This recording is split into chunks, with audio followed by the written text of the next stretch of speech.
Beaucoup d'émotions donc pour démarrer ce journal hier soir à Calais, 24 heures après la découverte du drame. L'enlèvement, le viol et le meurtre de Chloé, cette petite fille de 9 ans. Près de 5000 personnes étaient rassemblées hier pour une marche solennelle et silencieuse dans les rues de Calais. Le cortège très long s'est étiré sur plus d'1 kilomètre entre l'hôtel de ville, le parc de jeux où Chloé a été enlevée et l'école Chateaubriand où elle était scolarisée. La plupart des personnes présentes dans le cortège avaient une rose blanche à la main ou un t-shirt blanc sur eux en signe d'hommage. Des proches de la famille, bien évidemment, mais aussi de très nombreux anonymes, tout simplement émus par l'horreur des faits, scandalisés par le parcours du meurtrier présumé. Mais avant de parler de justice et des suites de l'enquête, il s'agissait avant tout de rendre hommage à Chloé hier soir. Autre actualité à la une en ce vendredi, dans cette édition, la lutte contre les violences faites aux femmes. En débat hier à Lille, l'association Gynécologues sans frontières avait organisé en effet un colloque à destination des professionnels de santé, puisqu'aujourd'hui ces violences peuvent être multiples et se manifester sous différents aspects, physiques, psychologiques, verbales, émotionnels, sexuels ou économiques. Il y a différentes manières d'en parler, de protéger et d'aider les femmes victimes. Aujourd'hui, une femme sur 10 est victime de violences conjugales en France, soit 200 000 femmes chaque année. Et ces professionnels de santé sont bien souvent en première ligne face à ces violences. La question majeure est donc la prise en charge des victimes, réussir à les faire parler afin que cessent ces abus. Fanny Bourdillon a suivi cette journée de débat hier à Lille avec notamment le vice-président de l'association Gynécologues sans frontières. On écoute Richard Matisse.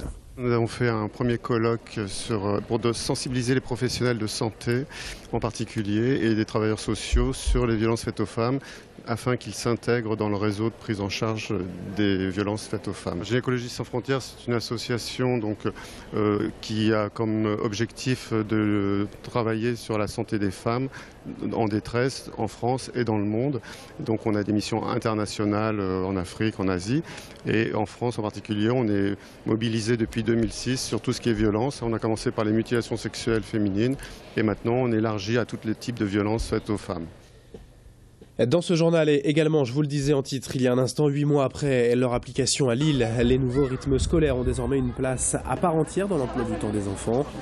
De nouvelles activités prises en charge par les municipalités, plus ou moins innovantes selon les villes. À Lille, l'après-midi par exemple, les élèves peuvent ainsi faire de la robotique ou du théâtre d'improvisation, mais aussi plus traditionnellement du jardinage ou de la lecture. L'idée étant de permettre aux enfants de s'ouvrir sur le monde, de découvrir autre chose. Ici, la ville a pris le parti de la gratuité pour tous quand certaines communes font payer ces activités périscolaires. Ça représente un budget de plus de 3 millions d'euros pour la ville, auquel l'État et la CAF participeront pendant 3 ans. Xavier Silly a suivi la visite de Martine Aubry hier à l'école Turgot et on écoute une des animatrices. L'objectif, c'est facile, c'est faire découvrir aux enfants la culture britannique, en même temps les apprendre un tout petit peu le vocabulaire de base anglais, par exemple les couleurs, les chiffres, les mots de politesse, comment se présenter en anglais, et en même temps découvrir le pays aussi. Ils aiment bien toutes les activités proposées, et, comme c'est ludique, donc ils sont intéressés toujours de participer, et ça fait plaisir de les voir toujours motivés. Et à ce sujet, la question du jour Grand Lille TV Métropolis, elle s'adresse principalement aux parents, bien sûr, depuis la mise en place de ces activités périscolaires dans son école. Quel bilan tirez-vous de cette réforme pour votre enfant? A-t-il découvert de nouvelles activités? Comme d'habitude, on attend vos réponses sur laquestiondujour.net ou via les Facebook officiels Grand Lille TV Métropolis.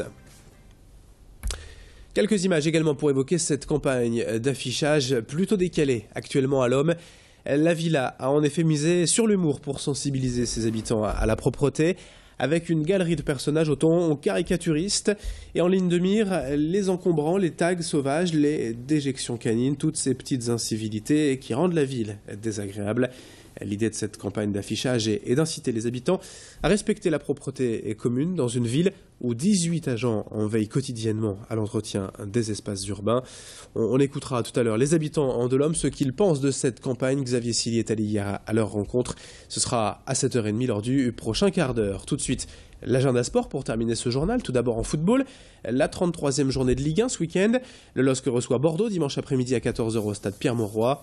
Face au 6e du classement, les Lillois aujourd'hui 8e doivent tout donner dans le sprint final du championnat pour rêver encore à une place place européenne, ce sera très compliqué, mais mathématiquement c'est encore possible. En rugby, c'est le début des playoffs de Fédéral 1 pour le LMR ce week-end. Dimanche, en 8e de finale aller, les Lillois seront dans les Pyrénées pour y affronter Oloron-Sainte-Marie. Coup d'envoi donc dimanche 15h. Le match retour, ce sera la semaine prochaine à Villeneuve-d'Ascq au Stadium. Une rencontre décisive également en basket ce soir pour l'ESBVA. Le match retour des demi-finales de Ligue féminine et après leur victoire mercredi soir à domicile, les Villeneuvoises mènent 1-0 face aux championnes de France en titre et sont donc à une marche de la finale. Le match, c'est ce soir 19h à Montpellier. Enfin, 29e journée de Pro B. Ce soir, déplacement à Nantes pour les garçons du LMB. Des Lillois pas encore assurés de leur maintien cette saison. Match à 20h donc en Loire-Atlantique. 7h21 en direct, en continu. La météo et l'infotrafic à suivre dans un instant sur Grand Lille TV. Merci de votre fidélité. Très belle journée à toutes et à tous.